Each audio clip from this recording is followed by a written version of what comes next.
We're going to start with Romans, or not start with, we're going to continue along with Romans 7, chapter 7, verses 7 to 13. And I've entitled it, What is the Law's Purpose? What is the purpose of the law? Now, I want you to think a minute. The people that Paul is writing to and telling them about how they don't need to fear the law, that the law is there for a reason, and that they can't obtain salvation by simply obeying the law. Or otherwise, we would say, then why did Jesus die on the cross? If we could have obtained salvation by simply obeying the law and being good and whatever. Well, first of all, we know we can't perfectly obey the law. And if you break one law, you've broken them all, is what the Old Testament tells us. But think of the people that he's writing to, and it helps you to understand why Paul is bringing up these subjects, because I'm sure that a lot of them are saying, oh, hallelujah, we don't have to deal with the law anymore.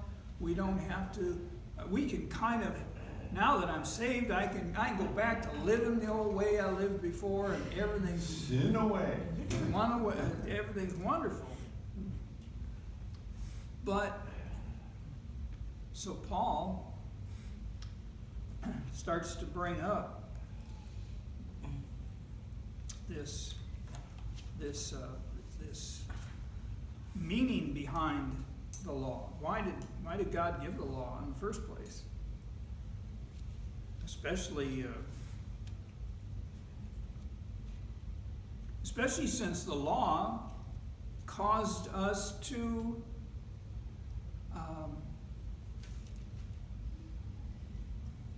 it's not that it gave us any good ideas on how to sin, but it is kind of stimulated, that's the word, it stimulated our desire to want to sin.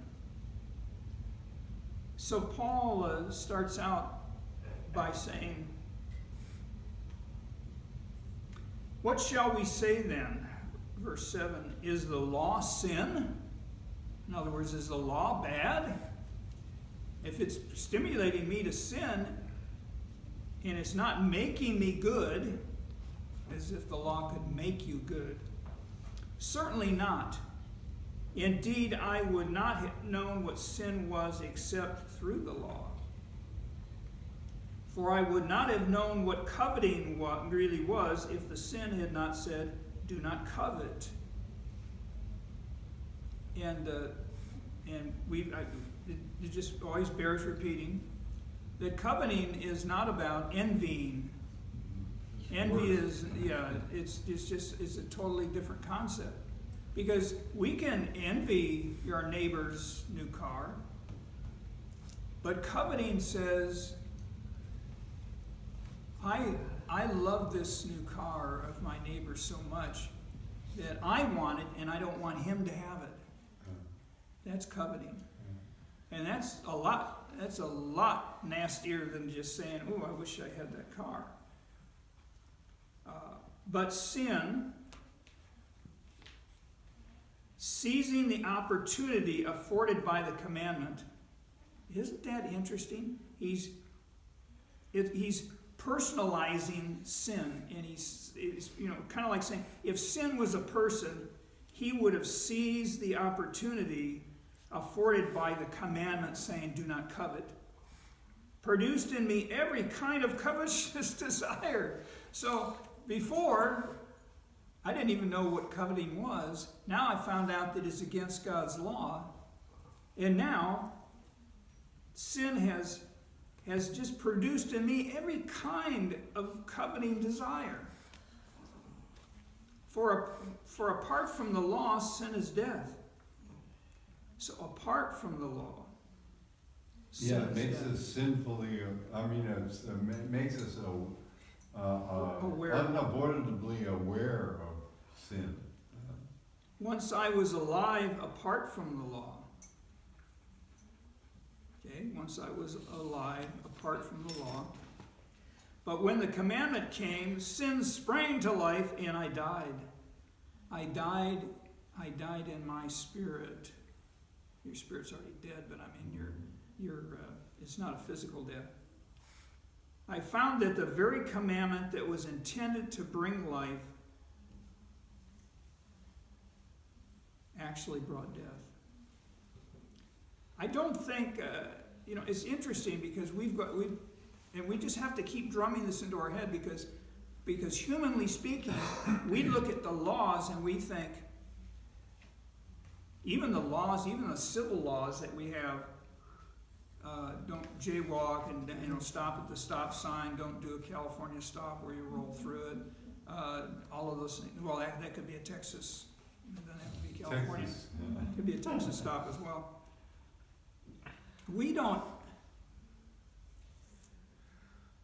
It's kind of like it's a reminder to us that we can't just do what we want to do.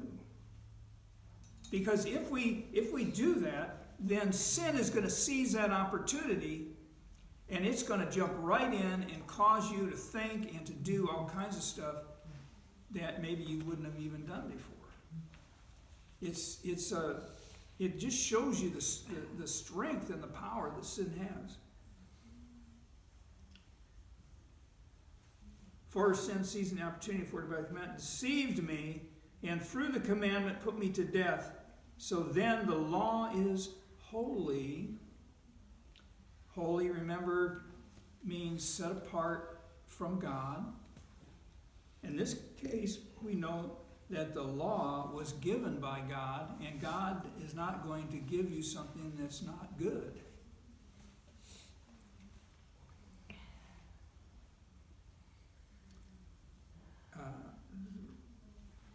So then the law is holy, and the commandment is holy, righteous, and good. So for the people that are reading this, they need to know that the law and the commandments are from God, so therefore they're not evil. God's not going to give you something evil.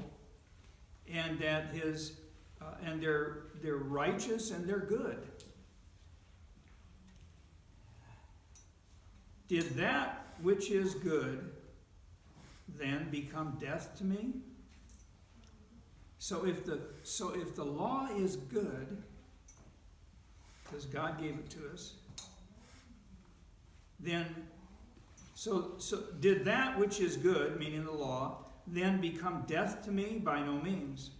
But in order that sin might be recognized as sin, it produced death in me through what was good, so that through the commandment sin might become utterly sinful. I know Paul really gets into some pretty heavy stuff sometimes, and it makes it difficult. But we know that. Hey, in fact, I'm gonna mention that. If I go back in my memory about what my opinion was of my moral condition when I was younger, I mean, a lot younger, I am relatively certain that I saw myself as many unregenerated, in other words, unsaved people today see themselves, not as bad as some, and better than others. I certainly didn't go around saying, woe is me.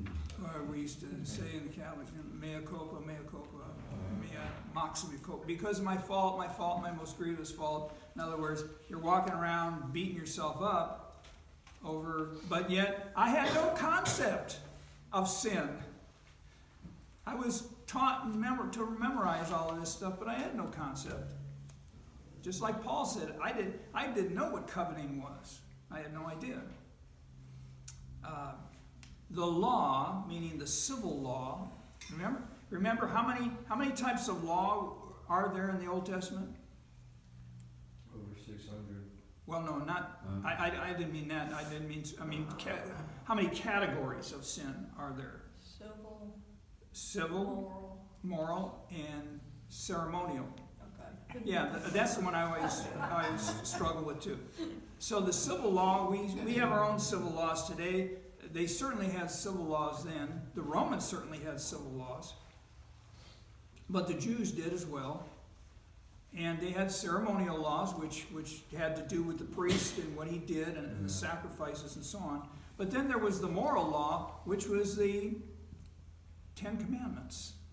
Because the other laws that Moses brought down off the hill were really to be their civil law. Like what happens when your neighbor's ox strays onto your property and steps in a hole and breaks its leg? What do? Stuff like that. Crazy stuff like that. Stuff I would have never thought about, that's for sure. So the civil law of the land was the standard by which we lived, and we do live.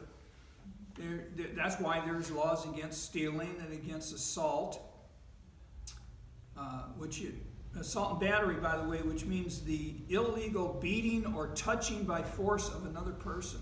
I found that interesting. No commission of a felony or misdemeanor or whatever. In other words, these are civil laws. To be even more specific, running that light that was orange, because Speeding. yes, speeding, and all the other stuff that you might do.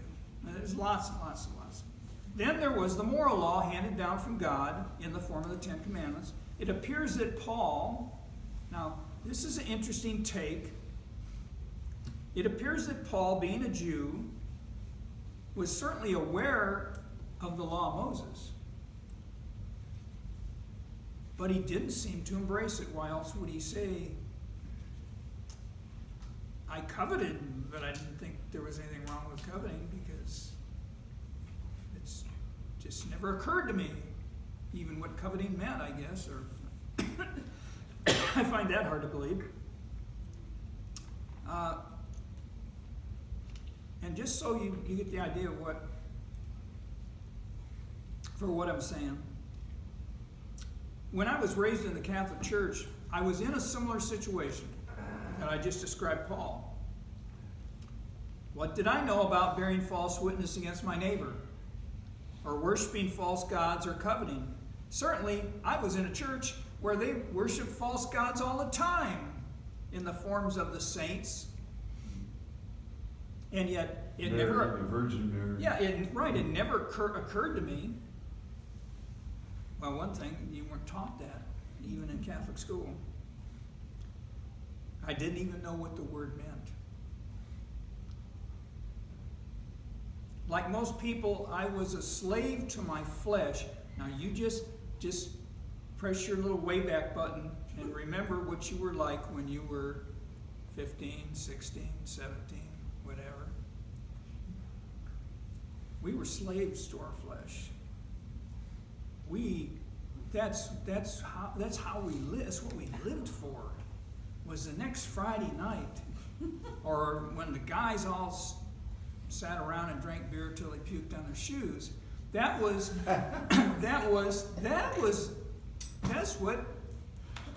the dumb stuff that we lived for. Thanks for that visual. Yeah. Well, you have to have been there. Well, when I remember, when I was on Liberty in the Marine Corps, I remember getting into a taxi cab with a sailor and a Army dude. So here I am, the Marine, the Navy, and we, none of us in public would have considered the other people. I guess we were missing the Air Force, the Airedale, but I'm just saying, here we were together, and the guys, and we're sitting in the back seat of the cab, and the cab is doing this, and they'd been drinking all that 3-2 beer, and they were, and he was trying to roll the window down fast enough, and that's probably a cab driver's nightmare, especially if you're driving all of these military guys back to the base, is that you would. Oh, and you know what I'm saying? We were slaves to our flesh, and we continued to bask in it. Like we were basking in the sun now. After all, it felt good to satisfy your fleshly cravings, right? Am I the only one here that basked in it? No, I'm just sitting here being quiet. Oh, I hoping that nobody noticed you. I felt alive physically. I felt very alive physically, especially when you're probably in your best physical condition you're ever going to be in your life. But my conscience had something else to say. Remember, saved or unsaved, everybody's got a conscience. Yeah. Yes, it's true. And the conscience tells you the difference between right and wrong. It sends a little message to you, but after a while, when you've heard that message over and over again, and you decide that you're not going to listen to it anymore, you can, as they say, sear your conscience. This is what Paul had to say. For I would not have known what coveting was if the law had not said, do not covet. But once the cat was out of the bag, so to speak, every form of coveting took on new interest. Isn't that crazy? First you coveted and it was like hit and miss, and it didn't really seem to be a big deal. But then when you found out, oh, it's against the law. Now, I want It to took rebel on it. against that law. we don't fully perceive the sin when we don't understand what the law says. We don't fully perceive it. We don't fully understand it. Right? Now our lives moved in a totally different direction. God's commandments, if not followed, and I'm talking about when we discovered the law, would end in spiritual death. If we ever found that out. Now, I never taught that in the Catholic Church or Catholic school that I went to, that's for sure. It's just, it's bad, don't go there. Or that's bad, don't do that. But no, not the reason behind it. We all thought, oh, Mr. Killjoy up there, he's a priest. What does he know? He's trying to tell all these guys about what to do and what He's not to never do. lived. Yes. Yeah. Never know what he did before he got into Yeah. it. All the ones we knew were wine drinkers. We became aware of our full responsibility for the law. Sin had sprung up, and we realized that sin brought death. Or we didn't. Maybe it wasn't until much, much later in our lives. Remember that the law was from a perfect God, and therefore was holy and perfect, just as He is. But sin seized the opportunity afforded by the commandments. It deceived me, just like it deceived Paul, and through the commandment, put me to death. That's not an excuse for my behavior. It's that at some point the little light went on, and you became aware.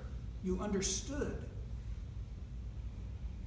This stuff I've been doing that I thought everybody did, and probably they did. Now I find out that's leading me. That's not leading me down the right road. The road it's leading me down is not going to end well.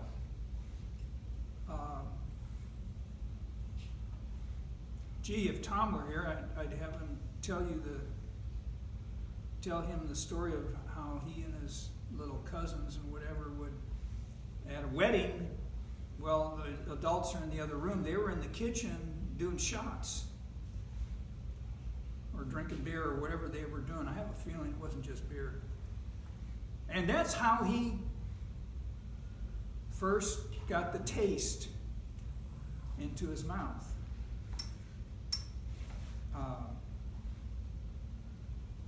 That seemed it goes on at a lot of weddings, but it certainly was not good for him. But in order that sin might be recognized as sin, it produced death in me through what was good, meaning the law. The law was good. And if we had went, oh, okay, well, I'm not going to do that anymore. And instead of going, oh, well, I wonder what 6 other ways there are of disobeying that same law. Or, oh, maybe I can, whatever. We have a rebellious nature. Yeah. We have to remember we were born under the Adamic, meaning Adam, the Adamic curse. They rebelled. That was their problem. They rebelled against God's law. And so, what makes any of us think that we wouldn't just rebel against what we're being told is good? Now, God's eyes. In God's eyes, sin is sin with or without the law. In other words, sin existed long before the law. It started with Adam and Eve in the garden, and it continued, and it got worse and worse and worse. And then at a certain point, God chose the Israelites to be the first ones to receive the law from God. The other pagan societies never received that. So if nothing else, if you view the Jews as being the chosen ones of God, it's not because they're so wonderful, but probably the reverse is true. The reverse is most likely true. And he took a small, well, in the case of Abraham, there were no Jews before Abraham. A Jew actually, Abraham became the father of the Jewish race and also of the Arab race, which was kind of weird.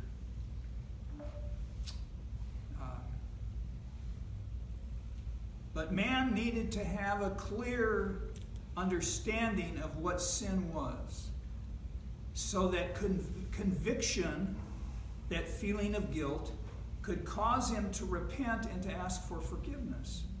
When you hear that certain things are against the law of God, when your conscience keeps saying to you, don't go there, don't do that, it's going to harm you in the long run. He doesn't put you in an arm lock. He says, this is the way this is going to be, and this is how it's going to turn out. Without the law, you don't understand the terms of consequence. Yeah, that's true. That's true. Yeah, you would say, well, the only way I learned about consequences, how did we learn about the consequences of drinking when we were young? By having a hangover. By having a hangover the next day. By waking up and you're closed. Or someone else's. Or somebody else, yeah. So you, I gotta hear this story. so I'm just saying, we learned about consequences of our actions in that way. And there were other consequences for our actions which we may or may not have learned the hard way. Sometimes, praise God, we didn't have the consequences of that were even worse. I mean, that you can get over having a hangover. You just take an aspirin the night before, or 2. Or a bottle. Yeah, remember again, we're under the curse of Adam. We have a heart of rebellion against God because God's an authority figure. What makes you think that because we rebelled against authority, the principal, the teacher, our parents, the policeman, or whatever it was, where did that come from? That rebellion that everybody shares, pretty much everybody shared. There's a minority of people, children that were called compliant children, that wanted to do nothing more than please their parents. But they're in the minority. Yeah. The majority of kids are rebellious. Samuel. And so that's kind of where we were at. We're under that curse and we have that heart of rebellion. And it's easy to rationalize our behavior. When your mom or your dad said, I saw, we were waiting for you to come home, and we saw the flashing red and blue light in our driveway. See, like a big dummy, I thought if you're out and you're out at a late and unusual hour, as the police would call it, and you think, if I just get on my own property, then I'm safe. The police can't do anything with me. Oh, that was the wrong thing to do. It would have been better to have been stopped a mile down the road, because now my parents saw what was going on. Now, not only did I have the ticket that I received, but I had to face my parents as to why I was in that situation. My poor parents. Some people let their emotions rule their lives. And for that reason, many bad decisions are made. You know, life is all about the decisions we make. And when we make bad decisions, there's consequences. If you live in a situation where you're living a dysfunctional life, and maybe your whole family was dysfunctional instead of them doing the things that they should have done as they raised you, they didn't. They were busy high on drugs or I mean, it's hard for me to imagine this because that was the furthest thing from my family situation, but I know that it's not the case for everybody. But if you let your emotions rule your lives, then you're setting yourself up. Once you calm down and you're not being emotional, then maybe you can make kind of a sane and reasonable decision on something. But if you're just letting your emotions be the boss, I'll guarantee you those decisions are never going to be good. They're going to lead you into it's not uncharted water. It's probably charted water for you, but and not only that, but the decisions that you make don't just have ramifications for you, but for everybody around you. When someone says, and sometimes the teenager will say, "Well, it's not hurting anybody. It's just me." No, it's not just you.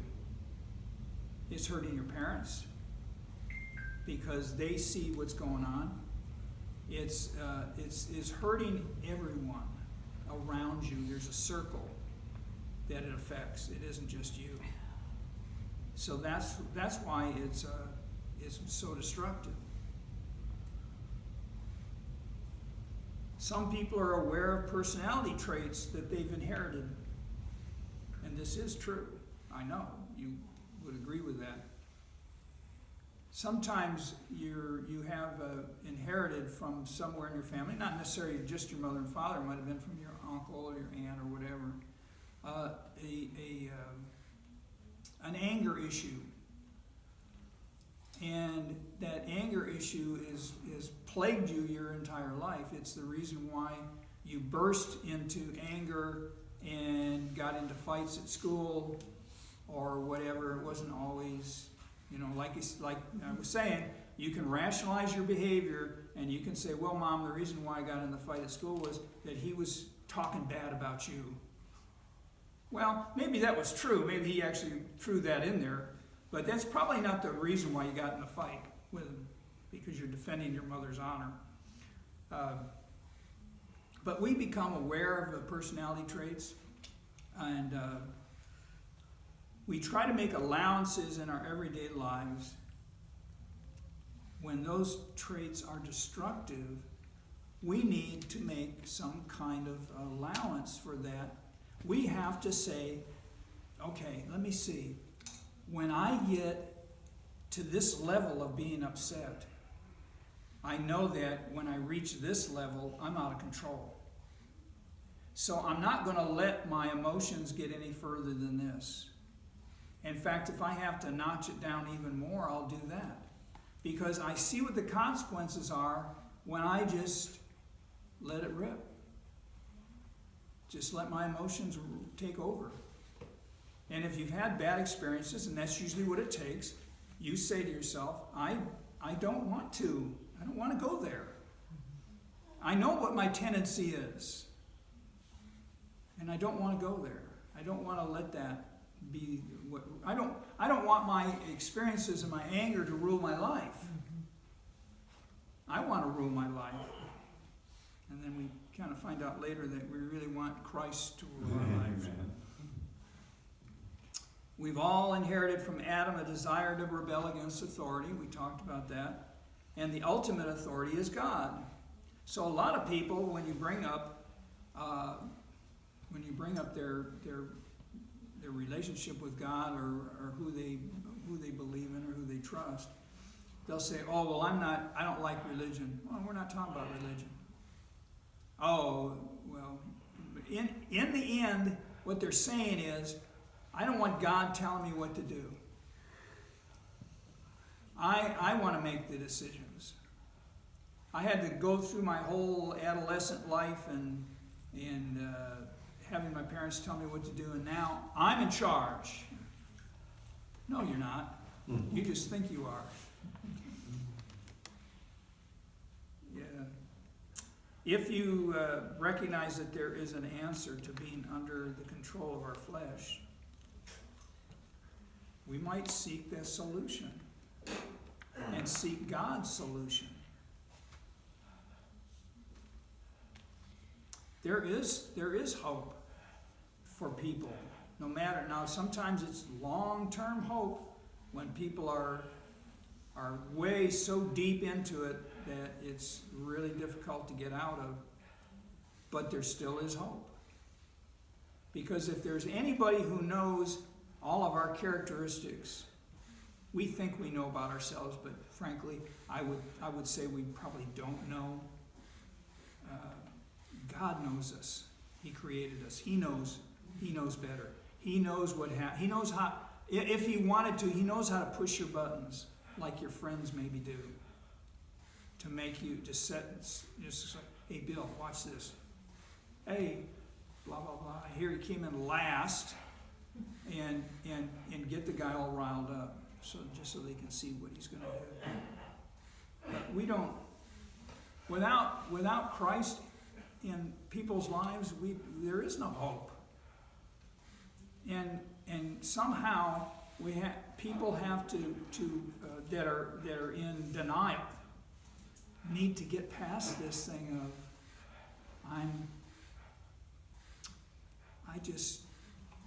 I realize that it's God that I'm really rebelling against. It's not, quote, church, or it's not the authority of God. Well, maybe I need to succumb to that. Maybe I need to let God be in control. It certainly can't be any worse than what I'm going through right now. So